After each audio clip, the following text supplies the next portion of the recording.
Setelah hijrah ke Madinah, kaum muslimin mulai merasakan kedamaian dan kebebasan dalam menjalankan agama mereka. Namun ancaman dari kaum kafir Quraisy tak pernah surut. Setiap hari, laporan dari pengintai menyampaikan gerakan mencurigakan dari Mekah. Orang-orang Quraisy tidak terima bahwa Islam semakin berkembang dan memperoleh wilayah yang aman untuk berdakwah. Suatu malam yang sunyi, di tengah cahaya bintang yang redup, Rasulullah duduk bersama para sahabat terdekatnya. Abu Bakar, Umar, Ali, Sa'ad bin Abi Waqqas, dan beberapa sahabat lainnya duduk dalam keadaan tegang. Mereka tahu bahwa perang bisa terjadi kapan saja. Wahai Rasulullah, Quraisy semakin berani.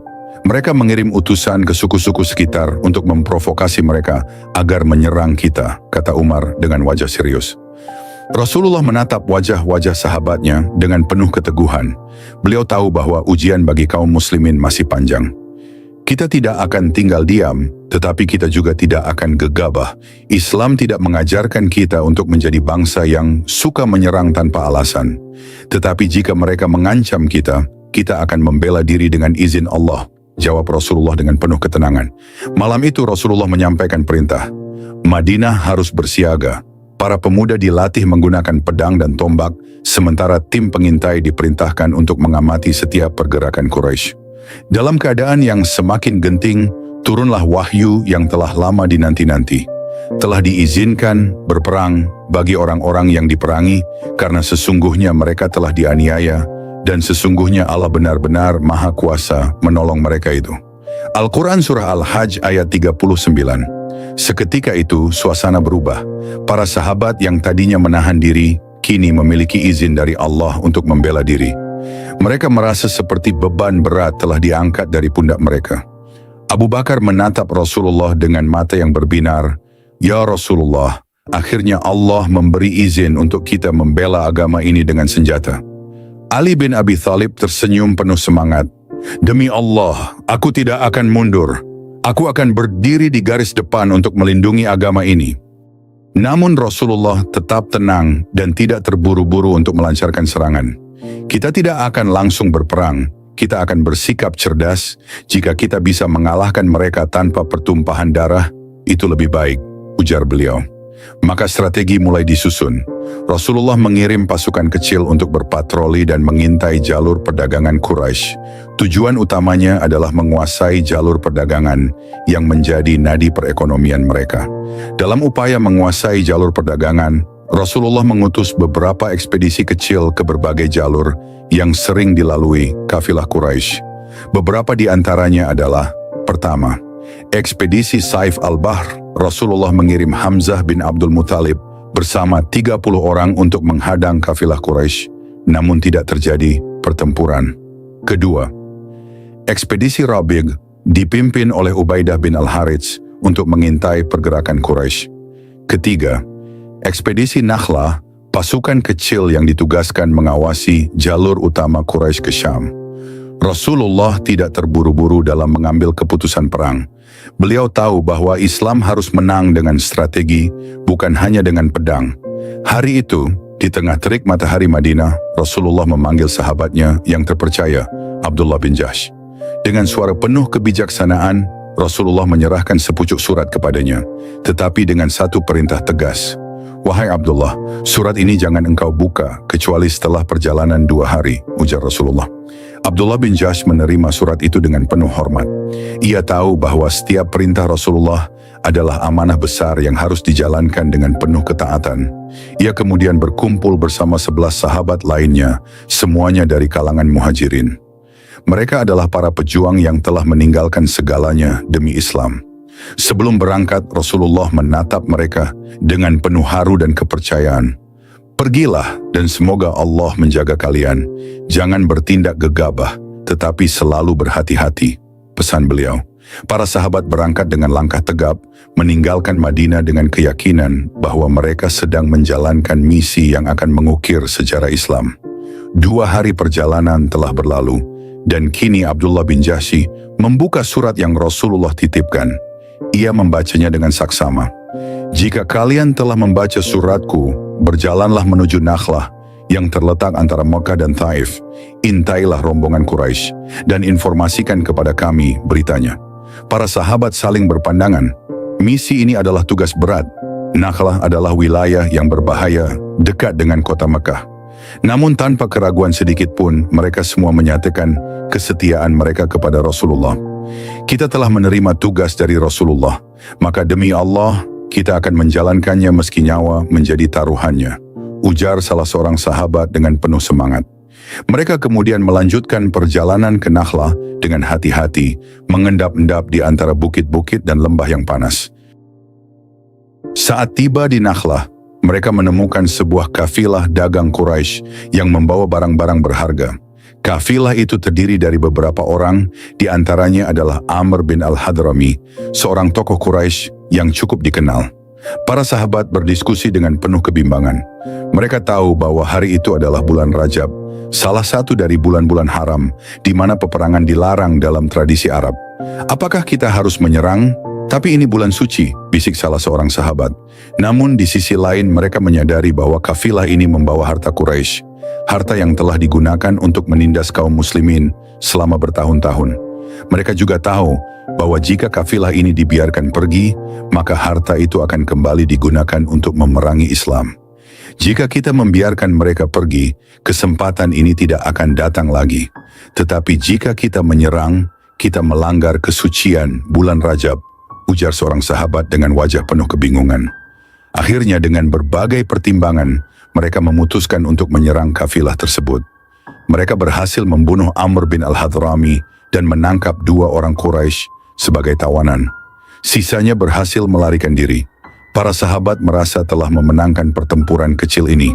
Dengan penuh keyakinan, mereka membawa tawanan dan harta rampasan kembali ke Madinah untuk diserahkan kepada Rasulullah. Ketika Abdullah bin Jahsh dan timnya tiba di Madinah, mereka mendekati Rasulullah dengan penuh harapan. Namun wajah Rasulullah berubah menjadi muram. "Apa yang telah kalian lakukan?" tanya Rasulullah dengan nada berat. "Wahai Rasulullah, kami hanya menjalankan misi yang engkau berikan. Kami melihat kesempatan ini dan kami mengambilnya," jawab Abdullah bin Jahsh, mencoba menjelaskan. Rasulullah menundukkan kepala. Beliau sangat kecewa karena perang di bulan suci adalah sesuatu yang dilarang dalam Islam. "Aku tidak pernah memerintahkan kalian untuk menyerang mereka di bulan haram," kata Rasulullah dengan suara pelan tetapi penuh ketegasan. Para sahabat yang tergabung dalam ekspedisi ini langsung merasa terhimpit rasa bersalah. Mereka tidak bermaksud melanggar aturan, tetapi situasi yang mendesak membuat mereka mengambil keputusan yang keliru. Begitu mendengar kejadian ini, kaum Quraisy langsung memanfaatkan kesempatan untuk menyerang Islam dengan propaganda besar-besaran. "Lihatlah Muhammad dan para pengikutnya, mereka melanggar kesucian bulan Rajab. Mereka tidak lebih baik dari para perampok," teriak para pemuka Quraisy. Kabar ini menyebar luas dan mulai mengguncang nama baik kaum muslimin. Para sahabat yang terlibat dalam peristiwa ini mulai merasa terpojok dan takut, khawatir bahwa tindakan mereka akan semakin memperburuk keadaan Islam. Namun dalam situasi genting ini, Allah menurunkan wahyu yang membela kaum muslimin dan menjelaskan kezaliman Quraisy yang jauh lebih besar. Mereka bertanya kepadamu tentang berperang pada bulan haram. Katakanlah, berperang dalam bulan itu adalah dosa besar, tetapi menghalangi manusia dari jalan Allah, kafir kepada Allah, menghalangi masuk Masjidil Haram dan mengusir penduduknya dari sekitarnya, lebih besar dosanya di sisi Allah. Dan berbuat fitnah menganiaya dan menindas Islam dan kaum muslimin lebih besar dosanya daripada membunuh. Al-Quran Surah Al-Baqarah ayat 217. Para sahabat yang sebelumnya merasa bersalah, kini mulai tenang. Mereka menyadari bahwa Allah membela mereka dan mengingatkan bahwa kezaliman Quraisy selama ini jauh lebih besar daripada apa yang mereka lakukan. Meskipun Rasulullah kecewa, beliau tetap memaafkan para sahabat yang terlibat. Beliau tahu bahwa mereka tidak berniat melanggar aturan, tetapi hanya terjebak dalam situasi sulit. Dengan penuh kasih sayang, Rasulullah berkata, "Kalian telah melakukan kesalahan, tetapi Allah Maha Pengampun. Kita akan terus belajar dan memperbaiki diri." Para sahabat mengangguk dengan mata berkaca-kaca. Mereka menyadari bahwa perjuangan Islam tidak hanya membutuhkan keberanian, tetapi juga hikmah dan kesabaran. Dengan kejadian ini, kaum muslimin semakin memahami betapa besar tanggung jawab mereka dalam menjaga kemurnian ajaran Islam. Mereka berjanji akan lebih berhati-hati dalam setiap langkah perjuangan mereka ke depannya. Madinah masih diselimuti suasana damai di pagi hari ketika Rasulullah menengadahkan wajahnya ke langit. Hatinya dipenuhi harapan. Sudah sekian lama beliau menunggu wahyu dari Allah tentang kiblat yang akan menjadi pusat ibadah umat Islam. Sejak tiba di Madinah, kaum muslimin selalu menghadap Baitul Maqdis saat sholat, sebagaimana perintah awal dari Allah. Namun dalam hati Rasulullah ada kerinduan mendalam untuk menghadap Ka'bah, rumah pertama yang dibangun untuk ibadah kepada Allah. Malam-malam beliau sering kali dipenuhi doa dan pengharapan, memohon kepada Allah agar diberikan petunjuk dalam perkara ini. Dan akhirnya, pada bulan Sya'ban tahun kedua Hijriah, turunlah wahyu yang mengubah arah kiblat. Sungguh kami sering melihat mukamu menengadah ke langit, maka sungguh kami akan memalingkan kamu ke kiblat yang kamu sukai. Maka palingkanlah wajahmu ke arah Masjidil Haram. Al-Quran Surah Al-Baqarah ayat 144. Mata Rasulullah berbinar ketika Jibril menyampaikan wahyu ini. Dengan hati yang penuh syukur, beliau segera menuju masjid untuk menyampaikan perintah ini kepada para sahabat. Hari itu kaum muslimin sedang melaksanakan salat zuhur di sebuah masjid di Madinah, yang kemudian dikenal sebagai Masjid Qiblatain, Masjid Dua Kiblat. Saat itu, imam dan para jamaah masih menghadap Baitul Maqdis. Di tengah salat, turunlah perintah perubahan kiblat, dan Rasulullah segera menyampaikan kepada kaum muslimin untuk mengalihkan arah mereka. Seorang sahabat yang menerima wahyu dari Rasulullah dengan segera menyeru, "Demi Allah, wahyu baru telah turun kepada Rasulullah. Perintah dari Allah telah datang, kita harus menghadap ke Ka'bah." Para sahabat yang tengah rukuk dan sujud dalam salat mereka, dengan penuh kepatuhan, langsung berbalik arah, menghadap ke Masjidil Haram. Tidak ada perdebatan, tidak ada keraguan, hanya ketaatan penuh atas perintah Allah. Tangis haru terdengar dari beberapa sahabat, karena ini bukan sekadar perubahan arah, tetapi juga simbol persatuan dan kebangkitan umat Islam. Perubahan kiblat ini menjadi perbincangan besar di Madinah. Kaum Yahudi yang selama ini menganggap bahwa kiblat mereka adalah satu-satunya arah yang benar, mulai meragukan niat kaum muslimin. Mereka mencemooh dan berkata, "Apa yang terjadi pada agama mereka? Kenapa mereka berpaling dari kiblat lama?" Allah pun menjawab ejekan mereka dalam firman-Nya. Orang-orang yang kurang akalnya di antara manusia akan berkata, "Apa yang memalingkan mereka dari kiblatnya yang dahulu mereka berkiblat kepadanya?" Katakanlah, milik Allah lah timur dan barat. Dia memberi petunjuk kepada siapa yang Dia kehendaki ke jalan yang lurus. Al-Quran Surah Al-Baqarah ayat 142. Bagi kaum munafik, perubahan kiblat menjadi alasan untuk meragukan ajaran Rasulullah. Mereka mulai menebar fitnah dan berkata, "Jika kiblat yang dulu benar, maka yang sekarang salah. Jika yang sekarang benar, berarti ibadah kita yang dulu sia-sia." Namun Allah menegaskan bahwa ketaatan dan ketundukan kepadanya adalah yang terpenting. Semua amal perbuatan yang dilakukan dengan iman tetap diterima. Perubahan arah kiblat dari Baitul Maqdis ke Ka'bah bukan hanya sekadar perubahan fisik, tetapi juga menjadi isyarat kemenangan Islam. Kini umat Islam memiliki kiblat yang terpisah dari Yahudi dan Nasrani, menandakan bahwa mereka adalah umat yang berdiri di atas kemandirian, bukan sekadar mengikuti jejak umat terdahulu. Rasulullah bersabda dengan penuh semangat, "Inilah kiblat kita, kiblat Ibrahim. Dengan ini, Allah telah menjadikan kita umat yang bersatu, umat yang memiliki tujuan yang jelas." Perubahan kiblat ini juga mengisyaratkan bahwa suatu hari nanti, Ka'bah akan kembali dalam genggaman kaum muslimin, tidak lagi berada di bawah kendali kaum musyrik Quraisy. Peristiwa ini menjadi awal dari perjuangan besar yang akan membawa umat Islam menuju kemenangan. Maka sejak hari itu, setiap muslim di seluruh penjuru dunia menghadap Ka'bah saat bersujud kepada Allah, sebagai lambang persatuan dan keteguhan hati dalam menjalankan perintahnya.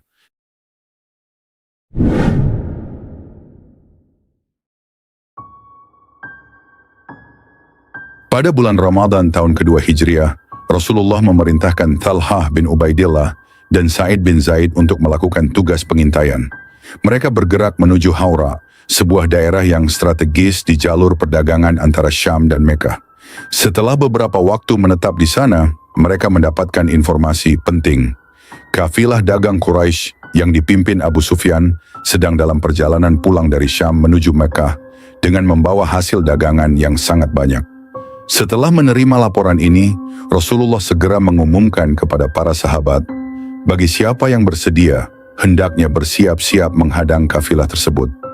Namun karena tidak ada kewajiban dalam seruan ini, tidak semua sahabat turut serta. Mereka mengira misi ini hanya berupa penyergapan kecil seperti sebelumnya dan tidak akan berkembang menjadi pertempuran besar. Akhirnya, hanya 314 sahabat yang menyatakan kesediaannya untuk berangkat. Mereka tidak mempersiapkan diri seperti pasukan perang besar. Jumlah kuda yang tersedia hanya 2 ekor, sementara unta yang ada berjumlah 70 ekor, yang harus mereka naiki secara bergantian. Dengan formasi yang sederhana, pasukan Muslim bergerak menuju Badar, tempat yang diperkirakan akan dilalui oleh kafilah Quraisy. Sementara itu Abu Sufyan, yang memimpin kafilah Quraisy, merasa curiga terhadap pergerakan kaum muslimin. Ia pun mencari informasi dari berbagai sumber dan akhirnya mengetahui bahwa pasukan Rasulullah telah bergerak untuk mencegat kafilahnya. Dengan segera, Abu Sufyan mengambil langkah pencegahan. Ia mengubah rute perjalanan kafilahnya menjauh dari jalur utama agar terhindar dari penyergapan. Namun sebagai langkah antisipasi lain, ia mengirim seorang utusan bernama Damdam bin Amr al-Ghifari ke Mekah untuk meminta bantuan. Setibanya di Mekah, Damdam langsung menuju Ka'bah dan berteriak lantang, "Wahai Quraisy, kafilah kalian dalam bahaya. Muhammad dan pasukannya hendak menyerangnya. Bangkitlah, selamatkan harta kalian." Mendengar seruan ini, kaum Quraisy tersulut kemarahan. Mereka tidak hanya melihat ini sebagai ancaman terhadap harta mereka, tetapi juga sebagai penghinaan yang tidak bisa dibiarkan. Dalam waktu singkat, pasukan Quraisy dikumpulkan dengan kekuatan penuh. Jumlah pasukan 1.000 orang, kuda 100 ekor, unta 700 ekor.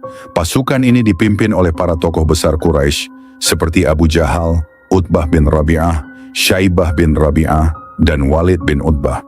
Dengan persenjataan lengkap dan jumlah yang jauh lebih besar dari kaum muslimin, mereka bergerak menuju Badar dengan keyakinan bahwa mereka akan menghancurkan pasukan Rasulullah dengan mudah. Malam itu di Mekah, suasana begitu tegang. Riuh suara pedang diasa terdengar dari sudut-sudut kota, cahaya obor menari di wajah-wajah para pemuka Quraisy yang sedang bermusyawarah. Kabar dari Damdam bin Amr al-Ghifari telah mengguncang mereka. Rasulullah bersama para sahabatnya sedang bersiap menghadang kafilah dagang Abu Sufyan. Abu Jahal dengan penuh amarah berdiri di tengah-tengah mereka. Suaranya menggema di dalam ruangan. "Apakah kalian akan diam saja ketika Muhammad dan pengikutnya mengancam perdagangan kita?" serunya dengan tatapan tajam. "Ini bukan hanya tentang kafilah Abu Sufyan, ini tentang kehormatan kita. Jika kita biarkan ini terjadi, besok mereka akan semakin berani. Kita harus berangkat dan menghancurkan mereka." Sorak-sorai setuju terdengar dari para pemuka Quraisy yang mendukungnya.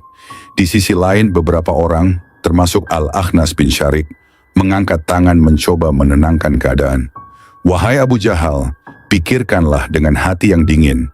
Apakah kau akan membawa seluruh pasukan Mekah hanya untuk sebuah kafilah yang mungkin sudah aman?"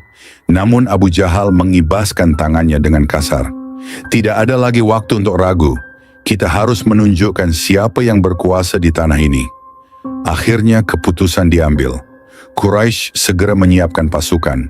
Mereka mengumpulkan pasukan yang besar, 1.300 orang prajurit yang bersenjata lengkap, dengan 100 ekor kuda yang siap menerjang, 600 baju besi yang berkilauan di bawah sinar matahari, serta unta-unta yang membawa perbekalan perang mereka. Di sudut kota, Umayyah bin Khalaf tampak ragu. Dia dikenal sebagai seorang yang kaya raya namun tidak berjiwa prajurit.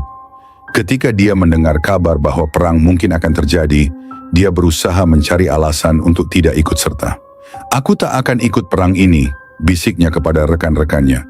Namun Abu Jahal mengetahui keraguannya.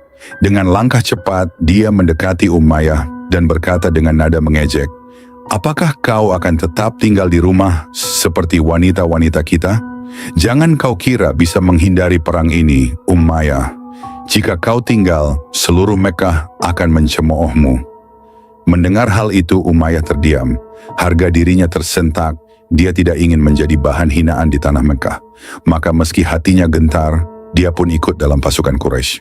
Langkah kaki ribuan pasukan mengguncang tanah Mekah saat mereka bergerak menuju Badar. Abu Jahal memimpin di barisan depan. Dadanya membusung penuh kebanggaan. Dia yakin kemenangan sudah di tangannya. Namun di tengah perjalanan, utusan dari Abu Sufyan tiba dengan napas tersengal. Wajahnya berdebu, matanya penuh ketegangan.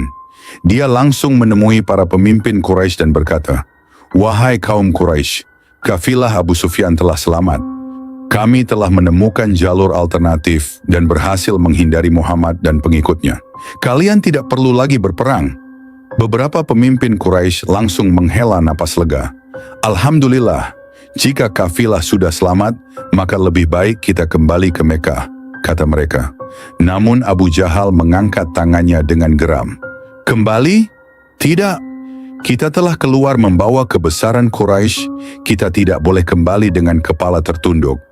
Kita akan tetap menuju Badar. Kita akan berpesta di sana selama 3 hari. Kita akan menyembelih unta, minum arak, dan mendengarkan nyanyian para biduan. Biarkan seluruh Arab tahu siapa yang paling berkuasa." Sebagian pasukan bersorak mendukung keputusan Abu Jahal, namun tidak semua setuju. Al-Akhnas bin Syarik mengerutkan keningnya. Dia berpaling ke pasukannya yang berasal dari Bani Zuhrah dan berbisik, "Tidak ada gunanya berperang. Kafilah sudah selamat. Mengapa kita harus bertaruh nyawa?"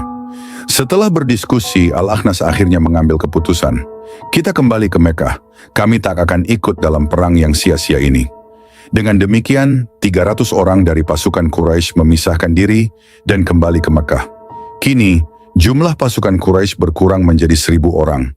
Namun meskipun jumlah mereka berkurang, semangat Abu Jahal tetap membara. Dengan sombong dia berkata kepada pasukannya, "Kita tetap kuat. Muhammad dan pengikutnya hanyalah sekumpulan orang miskin yang kelaparan. Mereka tidak akan sanggup menghadapi kita." Pasukan Quraisy melanjutkan perjalanan mereka menuju Badar, tanpa mengetahui bahwa di sana takdir telah menanti mereka dengan skenario yang sama sekali tak mereka duga. Malam itu di perkemahan kaum muslimin, suasana terasa begitu berat. Wajah-wajah para sahabat tampak dipenuhi kekhawatiran. Mereka berjumlah hanya 314 orang dengan persenjataan yang sangat terbatas. Sementara di seberang sana, pasukan Quraisy yang dipimpin Abu Jahal bersiap dengan 1.000 pasukan lengkap dengan baju besi, kuda, dan perlengkapan perang yang jauh lebih unggul. Beberapa sahabat duduk bersila dalam diam, mengasah pedang seadanya, sementara yang lain merenung, bertanya dalam hati apakah mereka benar-benar siap menghadapi peperangan yang kemungkinan besar berujung pada kematian. Di tengah suasana tegang itu, seorang sahabat berbisik kepada yang lain, "Wahai saudaraku, apakah kita benar-benar harus menghadapi mereka? Jumlah kita sangat sedikit, sedang mereka begitu banyak." Yang lain mengangguk, wajahnya penuh keraguan. "Aku tak takut mati, tetapi apakah kita benar-benar mampu? Ini bukan sekadar menghadapi 1 atau 2 orang Quraisy. Ini adalah perang besar." Namun ada pula yang dengan yakin berkata, "Jika ini perintah Rasulullah, maka kita harus siap. Bukankah kita telah menyerahkan hidup dan mati kita kepada Allah?" Di tengah kegelisahan itu, Rasulullah berdiri di hadapan para sahabat. Dengan suara lembut namun penuh wibawa, beliau berseru, "Wahai kaum muslimin, Allah telah menjanjikan kemenangan bagi kita. Tetapi kemenangan itu tidak akan datang tanpa ujian. Kalian telah beriman, dan inilah saatnya membuktikan keimanan kalian. Siapa di antara kalian yang tetap teguh di jalan Allah?" Beberapa sahabat mengangguk mantap, tetapi ada juga yang masih tampak ragu. Allah menggambarkan perasaan mereka dalam firman-Nya, "Sebagaimana Tuhanmu menyuruhmu pergi dari rumahmu dengan kebenaran, padahal sesungguhnya sebagian dari orang-orang yang beriman itu tidak menyukainya. Mereka membantahmu tentang kebenaran sesudah nyata mereka pasti menang, seolah-olah mereka dihalau kepada kematian, sedang mereka melihat sebab-sebab kematian itu." Al-Quran Surah Al-Anfal ayat 5-6.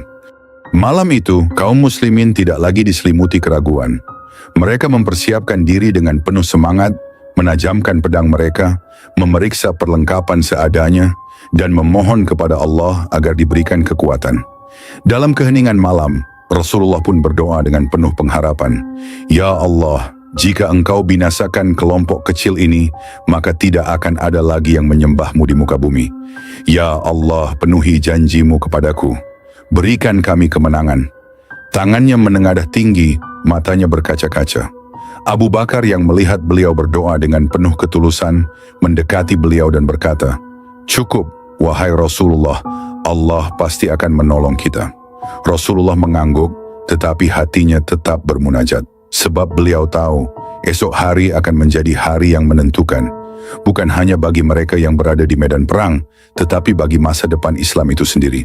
Malam semakin larut, namun di perkemahan kaum muslimin, mata Rasulullah tetap tajam mengawasi keadaan. Beliau tidak hanya seorang pemimpin yang berperang dengan keberanian, tetapi juga dengan kecerdikan. Pasukan Quraisy telah semakin dekat, dan setiap langkah yang mereka ambil bisa menentukan nasib kaum muslimin. Namun Rasulullah tidak akan membiarkan pasukannya bertempur tanpa informasi yang cukup. Malam itu, beliau bersama Abu Bakar As-Siddiq berangkat mencari berita, menyusuri kegelapan dengan hati-hati, menghindari tatapan mata musuh. Di kejauhan mereka melihat seorang lelaki tua dari suku Arab duduk di dekat perapian kecil. Wajahnya dipenuhi garis-garis usia, tetapi tatapan matanya tajam, penuh pengalaman. Rasulullah menghampirinya dengan penuh kehati-hatian, lalu menyapanya dengan lembut. "Assalamualaikum, wahai orang tua. Kami hanya musafir yang ingin mengetahui keadaan. Apakah engkau mendengar sesuatu tentang pasukan Muhammad dan pasukan Quraisy?" Lelaki tua itu menatap mereka dengan curiga. Dia sudah lama hidup di gurun dan tahu bahwa orang asing tidak akan bertanya tanpa alasan. Dengan suara parau dia berkata, "Aku tidak akan memberitahu kalian sebelum kalian mengatakan siapa kalian sebenarnya." Rasulullah tersenyum tipis, lalu menjawab dengan diplomatis, "Jika engkau memberitahu kami lebih dulu, maka kami akan memberitahumu siapa kami." Orang tua itu menghela napas, menimbang tawaran tersebut. Akhirnya dia berkata, "Baiklah, aku mendengar bahwa pasukan Muhammad telah bergerak dari Madinah dan kini berada di tempat ini dan ini, sementara pasukan Quraisy telah mencapai tempat ini dan ini." Rasulullah mendengarkan dengan saksama, mencatat setiap informasi dalam pikirannya. Setelah lelaki tua itu selesai berbicara, dia bertanya lagi, "Sekarang katakan padaku, dari mana asal kalian?" Rasulullah menjawab dengan penuh kecerdikan, "Kami dari Ma." Lelaki tua itu tampak bingung. "Ma? Apakah itu Ma dari Irak atau dari tempat lain?" Namun sebelum dia sempat menggali lebih dalam, Rasulullah dan Abu Bakar segera pergi meninggalkannya, membiarkannya dalam kebingungan. Rasulullah telah berhasil mendapatkan informasi berharga tanpa mengungkapkan identitasnya. Pada hari berikutnya, ketika matahari mulai merangkak naik, pasukan kaum muslimin berhasil menangkap dua bocah yang sedang mengambil air untuk memberi minum pasukan Quraisy. Kedua bocah itu tampak ketakutan saat dibawa ke hadapan Rasulullah. Rasulullah memandang mereka dengan penuh kelembutan. Beliau tahu bahwa anak-anak ini hanyalah pelayan yang tidak bersalah. Namun mereka bisa menjadi sumber informasi yang sangat penting. Dengan suara lembut Rasulullah bertanya, "Kalian berasal dari mana?" Salah satu bocah menjawab dengan gugup, "Kami dari pasukan Quraisy." Para sahabat yang mendengar jawaban itu segera berdiri tegak. Mereka tahu bahwa ini adalah kesempatan untuk menggali informasi tentang kekuatan musuh. Rasulullah mengangguk, lalu bertanya lagi, "Ada berapa jumlah mereka?" Bocah itu menunduk ketakutan. "Banyak," jawabnya pelan. Rasulullah tersenyum menenangkan. "Banyak itu berapa? Apakah 1.000? 2.000? Anak itu menggeleng, "Kami tidak tahu persisnya, ya Rasulullah." Rasulullah berpikir sejenak, lalu mengubah pertanyaannya. "Berapa ekor unta yang mereka sembelih setiap hari untuk makan?" Bocah itu merenung sebentar, lalu menjawab, "Kadang mereka menyembelih 9 ekor, kadang 10 ekor. Rasulullah menatap para sahabatnya dengan penuh pemahaman. Kalau begitu, jumlah mereka sekitar 900 hingga 1.000 orang. Para sahabat terdiam. Mereka kini mengetahui bahwa musuh mereka jauh lebih banyak dan lebih kuat dari yang mereka bayangkan. Namun meski jumlah mereka lebih sedikit, Mereka memiliki sesuatu yang tidak dimiliki oleh pasukan Quraisy, iman dan keberanian yang tak tergoyahkan. Setelah mendapatkan informasi penting ini, Rasulullah mengumpulkan para sahabatnya. Wajah-wajah mereka menunjukkan kekhawatiran, tetapi di balik itu ada tekad yang membara. "Wahai kaum muslimin," Rasulullah berkata dengan suara tenang, "kita tidak datang untuk mencari perang. Kita hanya ingin menghadang kafilah dagang Quraisy. Tetapi kini Allah telah menetapkan ujian besar bagi kita. Pasukan Quraisy berjumlah hampir 1.000 orang, sedang kita hanya sedikit. Tetapi ingatlah, kemenangan tidak ditentukan oleh jumlah pasukan, melainkan oleh pertolongan Allah." Seorang sahabat, Umar bin Khattab, berdiri dan berkata dengan lantang, "Demi Allah, ya Rasulullah, jika engkau memerintahkan kami untuk maju, kami akan maju. Jika engkau memerintahkan kami untuk bertahan, kami akan bertahan."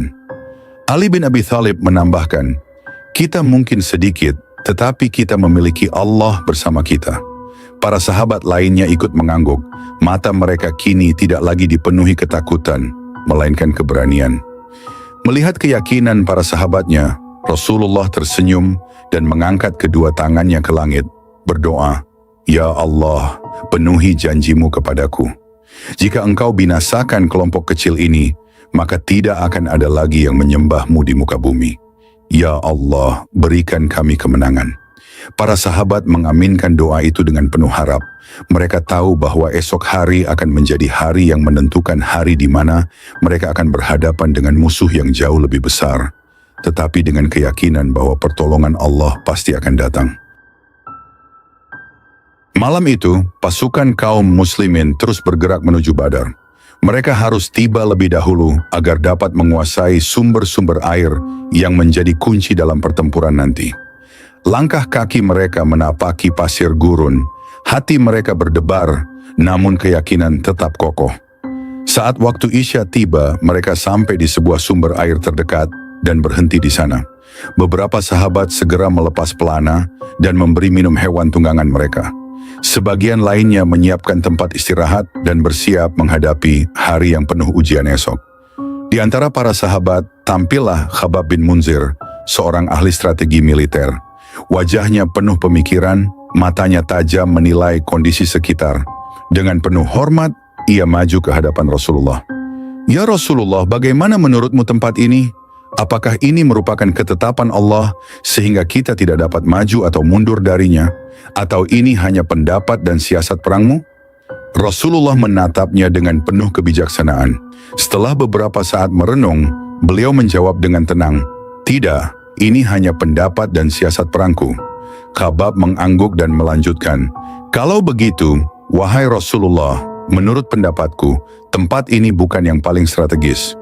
Marilah kita maju hingga mendekati mata air yang lebih dekat dengan musuh. Lalu kita hancurkan semua sumber air lainnya, dan kita bangun kolam besar yang kita penuhi dengan air. Dengan begitu, kita bisa minum kapan saja, sementara mereka tidak memiliki akses air." Rasulullah tersenyum mendengar usulan itu. Matanya berbinar tanda setuju. "Engkau telah memberikan pendapat yang sangat baik, wahai Khabbab," puji beliau. Tanpa ragu, Rasulullah memerintahkan pasukan untuk bangkit dan bergerak ke tempat yang lebih strategis. Mereka menutup dan menghancurkan mata air lainnya agar musuh tidak bisa menggunakannya. Sementara itu, mereka sendiri membangun kolam penampungan air yang cukup untuk menghadapi pertempuran esok hari. Setelah mata air dikuasai, Rasulullah meminta para sahabat membangun panggung kecil sebagai pusat komando. Tempat ini menjadi titik koordinasi utama, dan jika terjadi keadaan mendesak, dari sanalah Rasulullah dapat mengatur strategi selanjutnya. Di tengah kesibukan, Sa'ad bin Mu'adz, seorang pemimpin dari kaum Ansyar, maju ke hadapan Rasulullah. "Ya Rasulullah, biarkan kami yang menjaga pusat komando ini.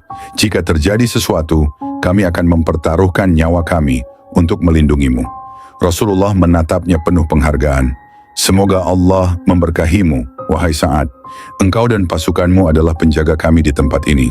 Sa'ad mengangguk, lalu memilih sekelompok pemuda Ansyar untuk berjaga di sekitar panggung. Mereka bersiap siaga dengan pedang terhunus, memastikan tidak ada musuh yang mendekat tanpa mereka ketahui. Malam itu, tepatnya malam Jumat, tanggal 17 Ramadan tahun kedua Hijriah, Langit Badar tampak pekat. Angin berhembus perlahan, membawa bisikan ketegangan yang menyelimuti kedua kubu yang akan bertempur esok harinya. Di kubu kaum muslimin, ketenangan dan keyakinan begitu terasa. Para sahabat beristirahat setelah mendirikan sholat malam, sementara Rasulullah masih terjaga. Beliau berdoa dengan penuh harap kepada Allah. Air mata jatuh di atas pasir Badar yang dingin. Ya Allah, jika pasukan kecil ini binasa, tidak akan ada lagi yang menyebut namamu di muka bumi ini. Ya Allah, penuhilah janjimu kepadaku. Sementara itu, di kubu Quraisy terjadi perdebatan sengit. Di tengah pasukan Quraisy, beberapa pemuka suku mulai ragu dengan keputusan untuk tetap maju berperang. Beberapa orang dari mereka, termasuk Hakim bin Hizam dan Mut'im bin Adi, mengusulkan agar mereka kembali ke Mekah. Kita datang ke sini hanya untuk melindungi kafilah Abu Sufyan, tapi kafilah itu sudah selamat. Untuk apa kita tetap bertempur? Ujar salah seorang dari mereka. Namun di sisi lain Abu Jahal justru semakin berambisi. Dengan wajah angkuh, ia berkata lantang di hadapan pasukan Quraisy, "Demi berhala-berhala kita tidak akan pulang tanpa kemenangan. Kita harus memberi pelajaran kepada Muhammad dan para pengikutnya." Seruan Abu Jahal membakar semangat sebagian besar pasukan Quraisy, dan akhirnya mereka memutuskan untuk tetap melanjutkan peperangan. Pagi itu matahari mulai terbit dari ufuk timur. Tanah Badar yang luas kini menjadi saksi pertempuran besar yang akan terjadi. Dua pasukan yang berbeda jauh dalam jumlah kini saling berhadapan. Di satu sisi pasukan Quraisy berdiri tegak dengan perlengkapan perang yang lengkap. Dengan jumlah 1.000 orang, mereka memiliki keunggulan dalam jumlah dan persenjataan. Di sisi lain, pasukan kaum muslimin yang hanya berjumlah sekitar 314 orang berdiri dengan penuh keyakinan. Persenjataan mereka sangat terbatas, namun iman mereka tak tergoyahkan. Rasulullah menata barisan dengan rapi, lalu berpesan kepada para sahabatnya, "Jangan memulai peperangan sebelum aku memberikan komando." Hamzah, Ali, dan para sahabat lainnya mengangguk dengan penuh keteguhan. Mereka memahami bahwa peperangan ini bukan sekadar pertempuran biasa, tetapi pertarungan antara kebenaran dan kebatilan. Sebelum pertempuran besar dimulai, dari kubu Quraisy keluarlah 3 orang pejuang tangguh. Utbah bin Rabi'ah, saudaranya Syaibah bin Rabi'ah, dan Walid bin Utbah. Mereka berdiri dengan angkuh di tengah medan pertempuran, lalu berteriak menantang kaum muslimin. "Siapa yang berani maju melawan kami?" Mendengar tantangan itu, 3 orang dari kaum Ansyar segera maju ke medan laga. Namun dengan wajah penuh kesombongan, Utbah berkata, "Kami tidak ingin bertarung melawan kalian. Kirimkan kepada kami orang-orang dari suku kami sendiri." Rasulullah pun menoleh kepada pasukannya. Dengan suara yang tegas, beliau berkata, "Ubaidah bin Harits, Hamzah bin Abdul Muttalib, dan Ali bin Abi Thalib, majulah." Ketiga pejuang tangguh itu segera maju ke medan pertempuran. Hamzah, sang paman Rasulullah yang dikenal gagah berani, melangkah dengan penuh percaya diri. Ali bin Abi Thalib, pemuda perkasa dengan pedang Zulfikar di tangannya, tampak siap menghabisi musuhnya.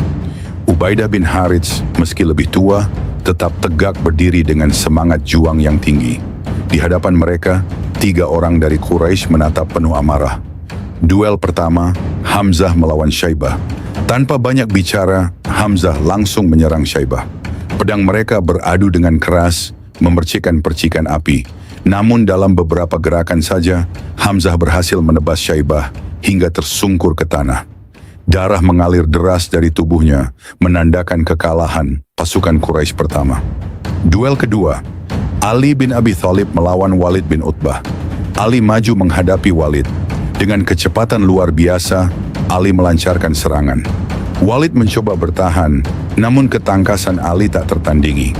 Dengan satu tebasan yang cepat, Ali berhasil menjatuhkan Walid dan menghabisinya. Duel ketiga, Ubaidah bin Harits melawan Utbah bin Rabi'ah. Ubaidah dan Utbah bertarung sengit. Pedang mereka beradu berkali-kali, saling melancarkan serangan. Namun dalam sebuah serangan tajam, Utbah berhasil melukai Ubaidah dengan parah. Melihat keadaan itu, Hamzah dan Ali segera berlari membantu Ubaidah. Dengan serangan serempak, mereka berhasil menebas Utbah hingga tersungkur tak bernyawa. Ubaidah yang terluka parah terjatuh ke tanah. Napasnya tersengal-sengal, darah mengalir dari lukanya. Hamzah segera mengangkat tubuhnya dengan penuh kepedihan. "Saudaraku, bertahanlah!" seru Hamzah dengan mata berkaca-kaca. Ubaidah tersenyum lemah. "Demi Allah, aku telah berjuang di jalannya. Jika ini waktuku, aku ridha." Ali menggenggam tangan Ubaidah erat, menahan tangis. "Kami tidak akan melupakan pengorbananmu." Dengan lirih Ubaidah berkata, "Sampaikan salamku kepada Rasulullah. Katakan bahwa aku telah berjuang sebaik mungkin." Beberapa saat kemudian, ruhnya berpisah dari jasad. Para sahabat menangis kehilangan, namun mereka tahu Ubaidah telah mendapatkan kehormatan sebagai syahid di jalan Allah. Dengan kemenangan di duel pertama ini, semangat kaum muslimin semakin berkobar. Mereka menyadari bahwa Allah telah menunjukkan pertolongannya. Sementara itu, pasukan Quraisy mulai goyah. Mereka baru saja kehilangan 3 pejuang terbaik mereka, dan kini mereka menghadapi kenyataan bahwa kaum muslimin bukan lawan yang bisa diremehkan. Di atas panggung komando, Rasulullah mengangkat tangannya ke langit, berdoa dengan penuh harap, "Ya Allah, berikanlah kami kemenangan. Ya Allah, teguhkan langkah-langkah kami di medan perang." Di kejauhan, Abu Jahal menggeram penuh kemarahan. Ia tidak bisa menerima kekalahan dalam duel ini. Dengan suara lantang, ia berteriak kepada pasukannya, "Hancurkan mereka! Serang tanpa ampun!" Suara genderang perang mulai dipukul. Pasukan Quraisy bersiap-siap menyerang. Kaum muslimin menghunus pedang mereka. Mata mereka penuh semangat dan keyakinan. Perang Badar kini akan benar-benar dimulai. Setelah duel tanding yang berakhir dengan kemenangan gemilang kaum muslimin, pasukan Quraisy semakin geram. Abu Jahal dengan wajah memerah karena amarah, menghunus pedangnya ke langit, lalu berteriak lantang kepada pasukannya, "Serang mereka! Hancurkan Muhammad dan pengikutnya! Jangan biarkan mereka hidup!" Sorak-sorai pasukan Quraisy menggema di medan Badar. Ribuan pasukan mereka mulai berlari, menerjang dengan gemuruh yang mengguncang tanah. Debu-debu berterbangan, senjata berkilatan di bawah terik matahari yang menyengat. Di barisan kaum muslimin, pasukan kecil itu berdiri tegak, siap menghadapi gempuran. Mata mereka bersinar dengan keyakinan, meski jumlah mereka jauh lebih sedikit. Rasulullah berdiri di posisinya, memperhatikan setiap pergerakan musuh. Hati beliau dipenuhi dengan doa dan harapan. Dengan penuh kekhusyukan, beliau mengangkat kedua tangannya ke langit. "Ya Allah, jika pasukan kecil ini binasa, maka Engkau tidak akan disembah lagi di muka bumi ini. Ya Allah, berikanlah kami kemenangan, Ya Allah." Suara beliau lirih namun menggema ke dalam jiwa para sahabat. Abu Bakar yang berada di samping Rasulullah melihat bagaimana beliau terus-menerus berdoa dengan penuh kesungguhan, hingga selendang yang dikenakannya jatuh dari pundaknya. Abu Bakar dengan lembut mengambil selendang itu dan menyelimutkannya kembali di pundak Rasulullah. Dengan suara penuh ketenangan, ia berkata, "Cukuplah, wahai Rasulullah, engkau telah begitu banyak memohon kepada Rabb-Mu. Yakinlah, Allah pasti akan menolong kita." Rasulullah tersenyum tipis, namun matanya tetap basah oleh harapan. Ketika kaum muslimin mulai bertempur melawan pasukan Quraisy, tiba-tiba langit berubah. Awan putih berarak cepat di atas mereka. Sebuah angin sejuk berhembus, seolah membawa ketenangan yang luar biasa. Lalu, terdengarlah suara gaib yang menggema di udara, suara yang tidak berasal dari manusia. "Sesungguhnya aku bersama kalian, maka teguhkanlah hati orang-orang yang beriman. Aku akan menjatuhkan rasa ketakutan dalam hati orang-orang kafir." Al-Quran Surah Al-Anfal ayat 12. Kemudian kepada Rasulullah, Allah Ta'ala berfirman, "Sesungguhnya aku akan mendatangkan bala bantuan kepadamu dengan 1000 malaikat yang datang berturut-turut." Al-Quran Surah Al-Anfal ayat 9. Tiba-tiba, dari arah langit muncul pasukan besar yang tidak terlihat oleh mata manusia biasa. Para malaikat turun dengan berpakaian putih bersih, mengendarai kuda-kuda cahaya, membawa pedang yang berkilau seperti petir. Rasulullah tersenyum bahagia, lalu menoleh kepada Abu Bakar dan berkata dengan penuh keyakinan, "Bergembiralah wahai Abu Bakar. Ini adalah pertolongan Allah yang telah dijanjikan kepada kita."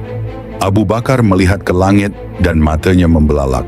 Seolah-olah pasukan tak kasat mata itu bergerak cepat di antara pasukan Quraisy, menebar ketakutan dan kekacauan di tengah barisan mereka.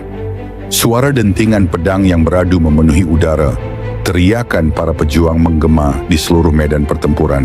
Kaum musyrikin Quraisy yang tadinya menyerang dengan penuh keyakinan, kini mulai merasakan tekanan yang luar biasa. Pasukan muslimin yang jumlahnya jauh lebih sedikit justru semakin kokoh, bertahan dengan keberanian dan keteguhan hati.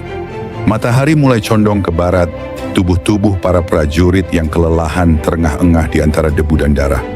Namun sesuatu yang tak bisa dilihat oleh mata manusia, biasa hadir di antara mereka.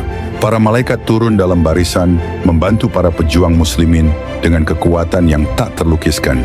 Ketakutan mulai merayapi hati pasukan Quraisy. Mereka yang awalnya menyerang dengan beringas, kini merasa ada sesuatu yang tidak biasa. Beberapa dari mereka tiba-tiba tersungkur tanpa tahu siapa yang menyerang mereka. Pedang-pedang mereka terasa berat dan kuda-kuda mereka meringkik ketakutan. Di tengah medan perang, Rasulullah berdiri dengan penuh kewibawaan. Matanya menatap ke arah pasukannya yang terus bertahan dengan gagah berani. Melihat musuh mulai melemah, beliau mengangkat pedangnya ke langit dan dengan suara yang penuh ketegasan berkata, "Serang mereka! Allah telah memberikan pertolongannya kepada kita." Teriakan itu seakan menjadi api yang menyulut semangat kaum muslimin. Mereka yang tadinya bertahan kini maju dengan keberanian yang semakin membara. Hamzah bin Abdul Muttalib, paman Rasulullah yang dikenal sebagai singa Allah, memimpin pasukan muslimin menerobos pertahanan musuh. Pedangnya bergerak dengan cepat, menebas lawan-lawannya satu persatu. Ali bin Abi Thalib, dengan keberaniannya yang luar biasa, melompat ke tengah-tengah pasukan musyrikin. Dengan gerakan lincah, ia menebas lawan-lawannya yang ketakutan melihat kegagahannya. Zubair bin Awam berlari dengan penuh semangat. Ia melihat salah satu panglima Quraisy mencoba melarikan diri.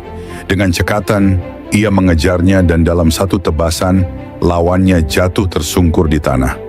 Suara takbir menggema di seluruh medan perang. Allahu Akbar, Allahu Akbar. Serangan balik yang dilancarkan kaum muslimin membuat pasukan Quraisy semakin goyah. Mereka mulai panik, sebagian besar memilih untuk melarikan diri. Darah bercucuran di tanah Badar, dan kini pasukan Quraisy yang tadinya begitu percaya diri mulai kehilangan kendali. Seorang prajurit Quraisy yang terluka parah berteriak kepada Abu Jahal, "Wahai Abu Jahal, kita kalah." Mereka mendapat pertolongan dari langit. Namun Abu Jahal yang angkuh masih berdiri tegak. Wajahnya memerah karena kemarahan. Dengan suara lantang ia berteriak, "Jangan lari, kalian semua pengecut, lawan mereka." Namun kata-kata itu tak lagi berpengaruh. Satu persatu pasukan Quraisy mulai kabur, meninggalkan medan perang dengan ketakutan. Namun di antara mereka, Abu Jahal masih bertahan. Ia tidak mau menerima kekalahan ini. Dikelilingi oleh beberapa prajurit setianya, ia mencoba bertahan dari gempuran kaum muslimin. Di tengah pertempuran yang semakin mendekati akhir, dua pemuda muslim, Mu'az bin Amr bin Al-Jamuh dan Mu'awis bin Afra, melihat Abu Jahal yang masih berdiri tegak dengan kesombongannya. Dengan semangat jihad yang membara, mereka berdua menerjang ke arah Abu Jahal. Pedang mereka bergerak dengan cepat, menebas tubuh musuh terbesar Islam itu. Abu Jahal terhuyung, darah mengalir dari luka-luka di tubuhnya. Namun, dengan penuh keangkuhan, ia tetap mencoba bertahan. Mu'az dan Mu'awis terus menyerang hingga akhirnya Abu Jahal jatuh ke tanah, terkapar dalam kehinaan. Beberapa saat kemudian, Abdullah bin Mas'ud, sahabat Rasulullah, mendekati tubuh Abu Jahal yang masih bernapas dengan lemah. Ia melihat wajah orang yang selama ini menjadi penyebab penderitaan kaum muslimin. Abdullah bin Mas'ud menatapnya dan berkata, "Wahai Abu Jahal, bagaimana rasanya kini? Allah telah memenangkan hambanya." Dengan suara parau, Abu Jahal berkata, "Aku tetap lebih mulia daripada kalian, meskipun aku kalah." Namun saat itulah nyawanya melayang, mengakhiri hidupnya sebagai musuh Allah dan Rasulnya. Ketika Abdullah bin Mas'ud kembali ke hadapan Rasulullah, beliau tersenyum dan berkata, "Inilah Fir'aun bagi umat ini. Allah telah menampakkan kebesarannya." Dengan kematian Abu Jahal dan kekalahan total pasukan Quraisy, peperangan Badar pun berakhir. Kaum muslimin berhasil mengalahkan musuh mereka dengan izin Allah. Total 70 pasukan Quraisy tewas dalam pertempuran ini, sebagian besar adalah panglima dan tokoh penting mereka. Sementara itu 70 lainnya berhasil ditawan oleh pasukan muslim. Di pihak muslim, meskipun mereka menang, 14 orang sahabat gugur sebagai syuhada. Rasulullah berjalan di antara mereka, menatap tubuh-tubuh mereka yang terbujur dengan penuh haru. Beliau berlutut di samping salah satu syuhada dan berbisik, "Demi Allah, kalian telah menepati janji kalian kepadanya. Allah akan membalas kalian dengan surga." Tangis haru pecah di antara kaum muslimin. Mereka telah memenangkan pertempuran, tetapi mereka juga kehilangan saudara-saudara yang mereka cintai. Di kejauhan Rasulullah menatap ke langit, lalu berbisik, "Ya Allah, segala puji bagimu atas kemenangan ini. Engkau telah menepati janjimu kepada kami." Kemenangan di Badar bukan sekadar kemenangan militer, tetapi juga bukti bahwa Allah selalu bersama orang-orang yang beriman. Kaum muslimin yang jumlahnya jauh lebih sedikit berhasil mengalahkan pasukan Quraisy yang jauh lebih besar. Berita kemenangan ini mengguncang seluruh jazirah Arab. Kaum muslimin di Madinah bersorak gembira, sementara kaum Quraisy di Mekah menangis dalam kekalahan. Namun kemenangan ini juga menjadi awal dari perjuangan panjang. Kaum Quraisy tidak akan tinggal diam. Mereka pasti akan merencanakan pembalasan. Tetapi satu hal yang pasti, cahaya Islam semakin bersinar dan tidak ada yang bisa memadamkannya. Berita kekalahan pasukan Quraisy di Badar menghantam kota Mekah seperti petir di siang bolong. Kota yang biasanya ramai dengan kesombongan dan kebanggaan, kini tenggelam dalam kesunyian dan duka yang mendalam. Setiap rumah merasakan kehilangan, setiap keluarga menanggung beban kesedihan. Namun ada satu perintah yang datang dari para pemuka Quraisy, tidak boleh ada tangisan, tidak boleh ada ratapan. Mereka khawatir jika penduduk Mekah meratap dan menangis, kaum muslimin di Madinah akan merasa semakin berbahagia dengan kemenangan mereka. Salah seorang tua dari Quraisy yang kehilangan 3 anaknya dalam peperangan, menahan kesedihannya dengan susah payah. Setiap malam, hatinya terasa sesak. Air mata hampir menetes, tetapi ia menggigit bibirnya untuk menahannya. Namun suatu malam terdengar suara tangisan perempuan di kejauhan. Tangisan yang memilukan, suara kepedihan yang menyesakkan. Hati orang tua itu bergetar. Akhirnya ia berkata kepada anaknya, "Pergilah, lihat siapa yang menangis. Apakah larangan telah dicabut? Apakah kita kini boleh meratapi kematian saudara-saudara kita?" Anaknya pun segera berlari menuju arah suara tangisan itu. Namun beberapa saat kemudian, ia kembali dengan wajah bingung. Ayah bukan seorang ibu yang menangisi anaknya, bukan seorang istri yang kehilangan suaminya. Wanita itu hanya menangisi untanya yang hilang. Orang tua itu terdiam, hatinya serasa ditikam. Apakah unta lebih berharga daripada anak-anak kami? Aku kehilangan 3 putraku, namun aku tidak diizinkan untuk menangis, sementara wanita itu meratap karena kehilangan seekor unta. Ia pun menunduk, air matanya akhirnya jatuh, tetapi tak ada yang berani menangis bersamanya. Penduduk Mekah tetap membisu, menahan kesedihan mereka dalam diam, meski hati mereka hancur berkeping-keping. Sementara itu, di medan Badar, Rasulullah dan para sahabat masih menetap selama 3 hari setelah kemenangan besar itu. Mereka membersihkan medan perang, menguburkan syuhada, dan menangani para tawanan perang. Namun di tengah kebahagiaan kemenangan, muncul perdebatan di antara pasukan muslim tentang harta rampasan perang disebut ghanimah. Beberapa sahabat yang berada di garis depan pertempuran merasa merekalah yang paling berhak atas ghanimah, karena mereka yang langsung menghadapi musuh dan mempertaruhkan nyawa mereka. Sementara itu, sahabat yang bertugas melindungi Rasulullah berpendapat bahwa peran mereka sama pentingnya. Jika tidak ada yang menjaga Rasulullah, pasukan bisa kehilangan pemimpin mereka di tengah peperangan. Suasana mulai tegang. Beberapa di antara mereka mulai membicarakan hal ini dengan nada keras. Rasulullah melihat perbedaan pendapat yang semakin tajam di antara para sahabatnya. Beliau segera meminta agar semua ghanimah dikumpulkan dan tidak ada yang mengambilnya terlebih dahulu. Kemudian, turunlah wahyu dari Allah Ta'ala yang memberikan keputusan yang jelas tentang harta rampasan perang. Mereka menanyakan kepadamu tentang pembagian harta rampasan perang. Katakanlah, Harta rampasan perang itu kepunyaan Allah dan Rasul. Sebab itu bertakwalah kepada Allah dan perbaikilah hubungan di antara sesamamu dan taatlah kepada Allah dan Rasul-Nya jika kamu adalah orang-orang yang beriman. Al-Quran Surah Al-Anfal ayat 1. Mendengar ayat ini, para sahabat pun terdiam. Mereka memahami bahwa perang ini bukan sekadar untuk memperoleh harta rampasan, melainkan untuk membela agama Allah. 3 hari setelah kemenangan besar di Medan Badar, Rasulullah dan pasukannya bersiap untuk kembali ke Madinah. Rasa haru, syukur, dan kebanggaan menyelimuti setiap jiwa yang turut serta dalam peperangan itu. Mereka telah menyaksikan bagaimana pertolongan Allah turun dari langit, bagaimana malaikat turut serta dalam pertempuran, dan bagaimana musuh yang jauh lebih besar akhirnya tumbang di tangan kaum muslimin. Sebelum perjalanan dimulai, Rasulullah memerintahkan agar semua harta rampasan perang disebut ghanimah yang telah dikumpulkan selama pertempuran dibagi secara adil. 1/5 diambil sesuai perintah Allah untuk kepentingan dakwah dan umat, sementara sisanya dibagi rata kepada para pasukan yang berjuang dengan penuh keberanian. Saat perjalanan pulang dimulai, langkah kaki dan derap unta yang membawa kaum muslimin menuju Madinah terasa begitu penuh kemenangan. Setiap orang mengingat momen pertempuran itu, bagaimana mereka awalnya hanya berjumlah 314 orang melawan lebih dari 1.000 pasukan Quraisy. Bagaimana air mata mereka jatuh dalam doa yang dipanjatkan Rasulullah, dan bagaimana mereka akhirnya meraih kemenangan dengan kehendak Allah. Ketika pasukan mulai mendekati Madinah, berita kemenangan mereka telah lebih dahulu menyebar.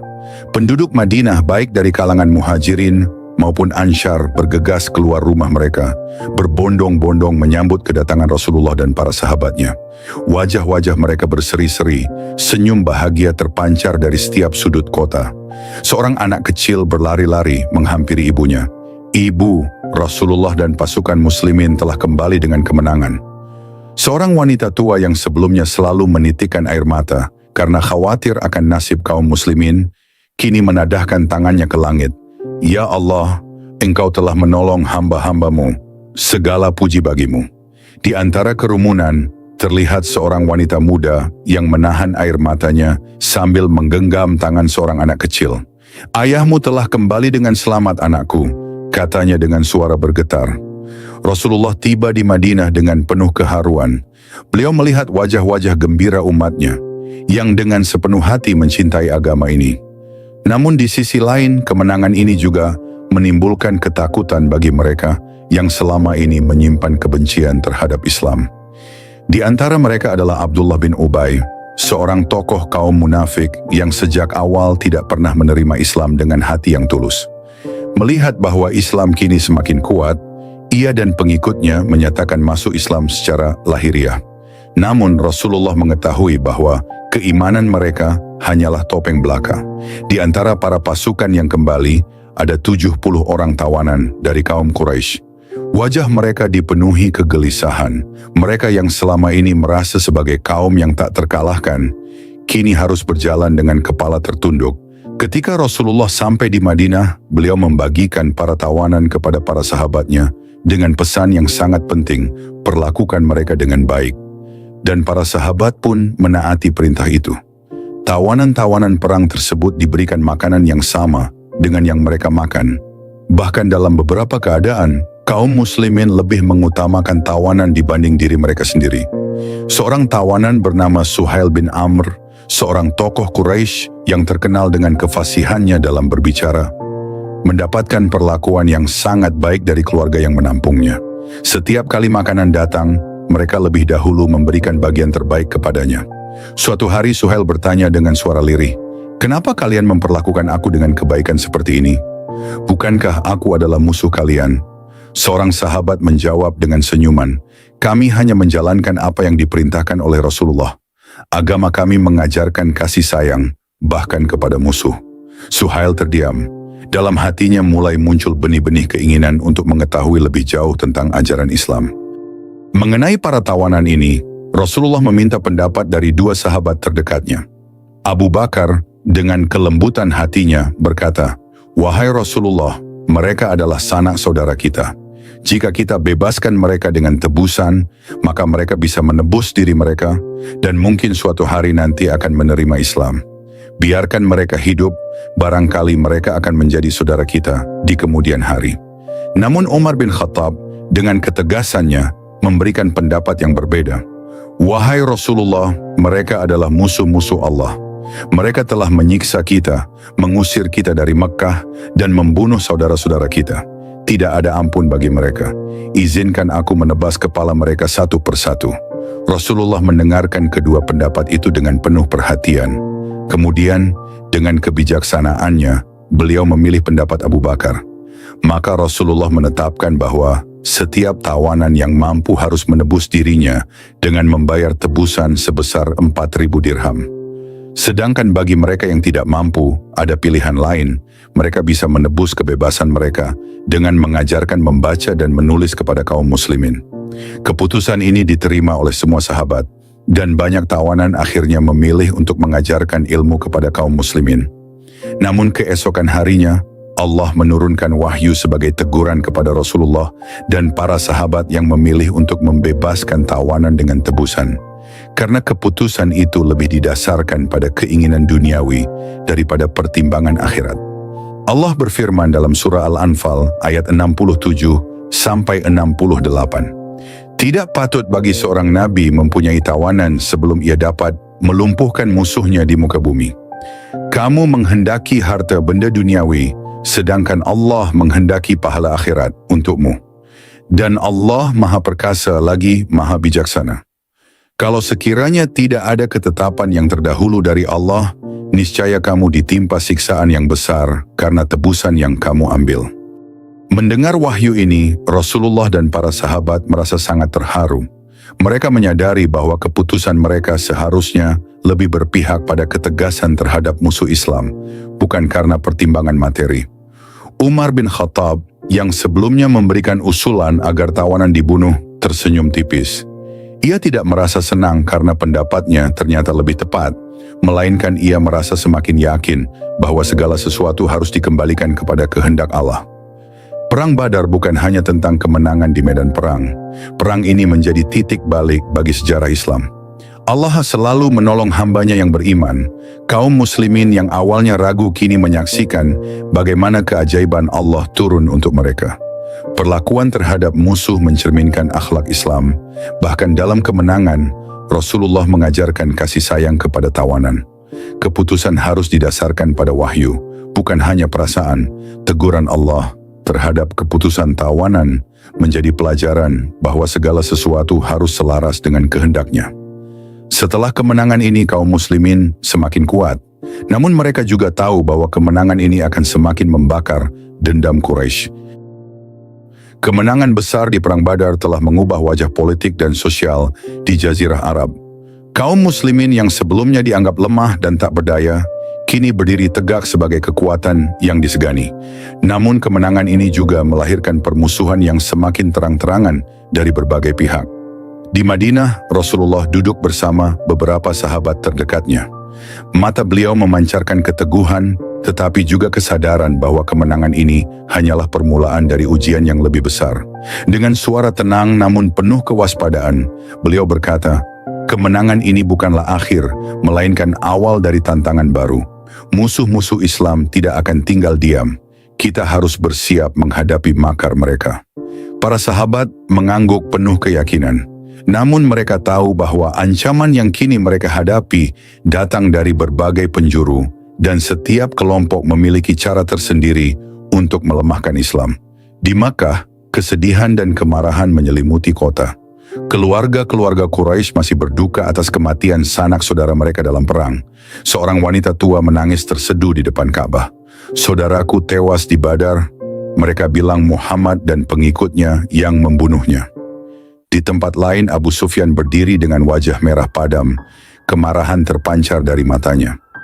Ia mengangkat pedangnya dan bersumpah di hadapan orang-orang Quraisy, demi Lata dan Uzza, aku tidak akan menyentuh istriku sampai aku membalas kekalahan ini. Kaum Quraisy segera menggelar pertemuan. Para pemimpin mereka berkumpul di Darun Nadwah, tempat perundingan mereka. Abu Sufyan berbicara lantang, Kita tidak boleh membiarkan kekalahan ini berlalu begitu saja. Kita akan membentuk pasukan yang lebih besar, lebih kuat. Kita akan membalas dendam dengan cara yang belum pernah mereka bayangkan. Mereka sepakat untuk mengumpulkan kekuatan dan menyerang kaum muslimin di Madinah dalam waktu dekat. Di Madinah, kelompok Yahudi yang awalnya menjaga sikap netral mulai menunjukkan kebenciannya secara terang-terangan. Salah seorang tokoh Yahudi, Ka'ab bin Ashraf, berdiri di tengah kaumnya dan berkata dengan suara geram, "Bagaimana mungkin Muhammad bisa menang? Ini penghinaan bagi kita. Kita tidak bisa membiarkan dia terus berkuasa di Madinah." Ia pun pergi ke Mekkah dan meratapi kekalahan Quraisy, bahkan menyulut api kebencian agar mereka segera menyerang Madinah. Ia berkata kepada mereka, "Jangan biarkan Muhammad terus menguasai kalian. Dia akan menghancurkan segalanya." Sementara itu, suku Yahudi lain seperti Bani Qainuqa mulai menunjukkan sikap kasar kepada kaum muslimin, meskipun mereka masih terikat perjanjian damai. Mereka mulai mengejek dan mencemooh kaum muslimin di pasar-pasar Madinah. Suatu hari seorang wanita muslimah masuk ke pasar Bani Qainuqa untuk berdagang. Tanpa sepengetahuannya, sekelompok Yahudi mempermainkannya dengan menjahit ujung pakaiannya ke bagian belakangnya. Ketika ia berdiri, auratnya tersingkap dan mereka menertawakannya. Seorang muslim yang melihat kejadian itu segera membela kehormatannya dan membunuh pelaku tersebut. Namun sebagai balasan, orang-orang Yahudi langsung membunuhnya. Berita itu sampai kepada Rasulullah. Dengan mata tajam, beliau bersabda, "Kaum Yahudi telah melanggar perjanjian mereka. Ini adalah tanda permusuhan yang nyata." Di sisi lain, kaum munafik yang dipimpin oleh Abdullah bin Ubay bin Salul semakin menampakkan sikap mereka. Sebelum Islam berjaya di Madinah, Abdullah bin Ubay hampir saja diangkat sebagai pemimpin utama kota. Namun dengan hijrahnya Rasulullah dan masuk Islamnya suku Aus dan Khazraj, ambisinya hancur berkeping-keping. Di depan Rasulullah, ia menampilkan wajah ramah dan mengaku sebagai seorang muslim. Namun di belakang, ia menghasut dan meragukan kepemimpinan Rasulullah. Suatu hari salah seorang sahabat mendengar dia berkata, "Jika Muhammad memang seorang nabi, bagaimana mungkin kita kalah jumlah dan masih bisa menang? Ini pasti hanya kebetulan belaka." Para munafik juga mulai menyebarkan kabar bohong, menyusupkan keraguan di tengah-tengah kaum muslimin. Seorang sahabat bertanya kepada Rasulullah, "Wahai Rasulullah, bagaimana kita bisa mengetahui siapa di antara kita yang benar-benar beriman dan siapa yang hanya berpura-pura?"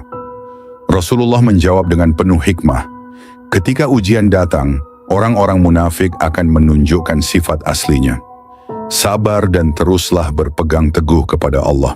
Selain dari dalam Madinah, ancaman juga datang dari suku-suku Badui di sekitar Madinah. Sebelumnya mereka sering menyerang dan merampas kafilah dagang yang melintasi daerah mereka. Namun, dengan kemenangan Islam di Badar, mereka mulai khawatir. Seorang kepala suku Badui berbicara kepada kaumnya, "Jika Muhammad terus menang, kita tidak akan bisa lagi menjarah para pedagang. Kekuatannya semakin besar dan ini bisa menjadi ancaman bagi kita." Sebagian suku Badui mulai membuat rencana untuk menekan kaum muslimin, baik dengan bergabung dengan Quraisy maupun dengan menyerang Madinah dalam kelompok-kelompok kecil. Kemenangan di Badar memang menjadi titik terang bagi kaum muslimin, tetapi juga menjadi pemantik kebencian dari musuh-musuh Islam. Kaum Quraisy bersumpah untuk membalas dendam. Kaum Yahudi mulai menunjukkan pengkhianatan mereka. Kaum munafik menyebarkan fitnah dan keraguan dari dalam. Kaum Badui merasa terganggu dengan kekuatan Islam. Di tengah segala ancaman ini, Rasulullah tetap teguh dan berkata kepada para sahabatnya, "Jangan takut, karena Allah bersama kita. Ujian ini hanyalah bagian dari perjuangan kita menuju kemenangan yang lebih besar. Perjuangan belum berakhir, ini hanyalah awal dari tantangan yang lebih besar yang akan datang." Sahabat umat muslim, sampai di sini kita akhiri episode ke-8 dari kisah perjuangan Rasulullah. Perjalanan dakwah beliau masih panjang, penuh tantangan, pengorbanan, dan keajaiban yang semakin memperkuat Islam di muka bumi ini. Jangan lewatkan episode selanjutnya karena perjalanan dakwah Rasulullah masih terus berlanjut dengan kisah yang penuh hikmah dan pelajaran bagi kita semua. Akhir kata, wassalamualaikum warahmatullahi wabarakatuh.